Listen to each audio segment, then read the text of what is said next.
नमस्कार दोस्तों, जय माता दी। आज की इस वीडियो में हम आपको बताएंगे कि माता रानी की 9 दिनों वाली चौकी आपको कैसे उठानी है। तो देखिए, आपने अष्टमी पर कन्या पूजन किया हो, आप चाहे आपने नवमी पर कन्या पूजन किया हो, तो चौकी जो है वो हमें 10वीं तिथि को ही उठानी चाहिए, क्योंकि माता रानी की पूरे 9 दिनों तक हमें पूजा करनी होती है।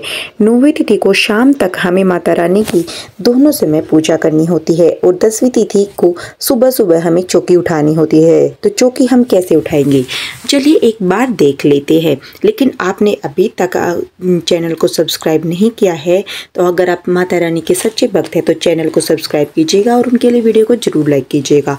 तो देखिए, माता रानी की चौकी उठाने के लिए सबसे पहले तो देखिए, जो हमने हवन किया है, आप ये सारी राख हवन की इकट्ठी कर सकते हैं या रोजाना आप इनको पौधे में भी डाल सकते हैं। अगर इकट्ठी किए हैं तो फिर आप इनका भूमि विसर्जन कर दीजिएगा, नहीं तो आप पौधे में डाल दीजिएगा। इसके साथ ही देखिए, जितने भी फूल पत्ते इसमें इस्तेमाल किए हैं पूजा में के बाद, इनको सबको हम इकट्ठा कर लेंगे। तो आप किसी भी टोकरी में या किसी भी पात्र में आप इनको इकट्ठा कर सकते हैं। उसके बाद हम इसका विसर्जन करेंगे। तो भूमि विसर्जन करते हो तो आप भूमि विसर्जन कर सकते हैं, नहीं तो आप किसी पौधे में भी डाल सकते हैं, यह खाद बन जाएगा। इसके साथ ही देखिए, हम जल के छींटे लगा देंगे। जल के छींटे लगा करके हमें विसर्जन का एक स्वरूप माना जाता है।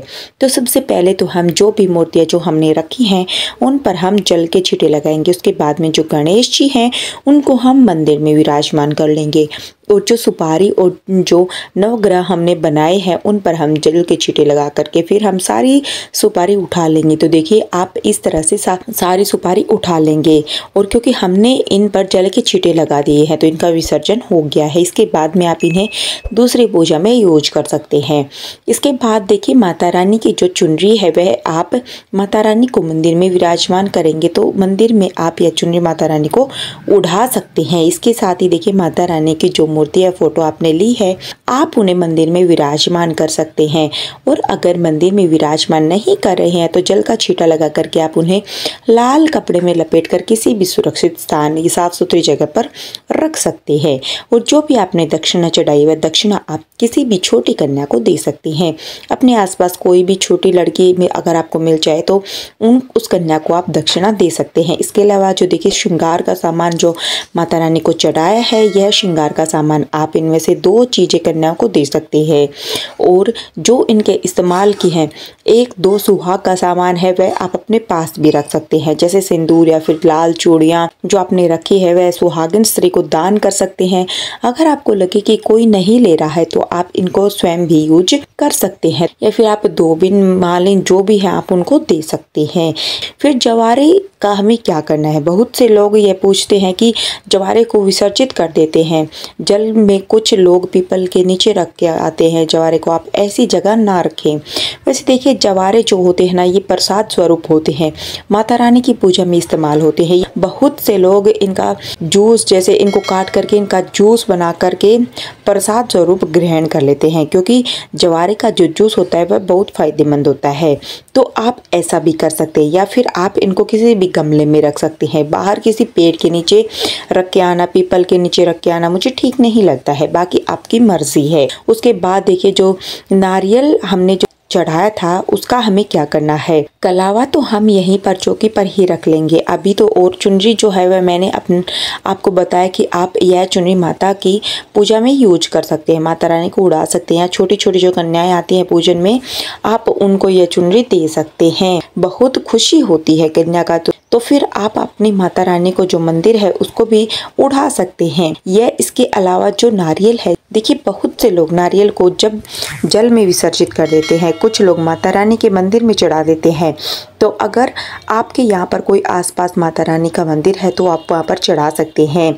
इसके अलावा हमारे यहाँ पर इस नारियल को काटकर प्रसाद स्वरूप बांट दिया जाता है। किसी किसी के यहाँ पर अष्टमी के दिन जो कन्या पूजन होता है, कन्या पूजन के समय इस नारियल को काटकर कन्याओं को सबको प्रसाद स्वरूप बांट दिया जाता है। तो हमारे यहाँ पर इसको प्रसाद बना लिया जाता है। इसके बाद देखिए, कलश के ऊपर जो हमने ढक्कन लगाया है उसको आप पूजा में यूज कर सकते हैं, जैसे हवन वगैरह, छोटा छोटा संगारी वगैरह वगैरह जो बनाने के लिए इसमें यूज कर सकते हैं। और उसके बाद देखिए जो हमने फूल इकट्ठे किए थे, वह सारा फूल और जो कलावा जो हमने यूज़ किया था, जो पत्ते यूज़ किए थे, वे सभी हम एक जगह इकट्ठा कर लेंगे। उसके बाद देखिए हम ज़मीन में एक गड्ढा बना लेंगे, तो वहाँ पर हम गड्ढा बना करके या फिर आप गमले की मिट्टी निकाल करके भी इन सभी चीज़ों को आप उनमें विसर्जित कर सकते हैं। जो 8 दिन की जो राख होती है उसको भी आप इकट्ठा करके किसी गमले में डाल सकते हैं या फिर आप मिट्टी में इनको दबा सकते हैं। इससे भूमि विसर्जन हो जाएगा।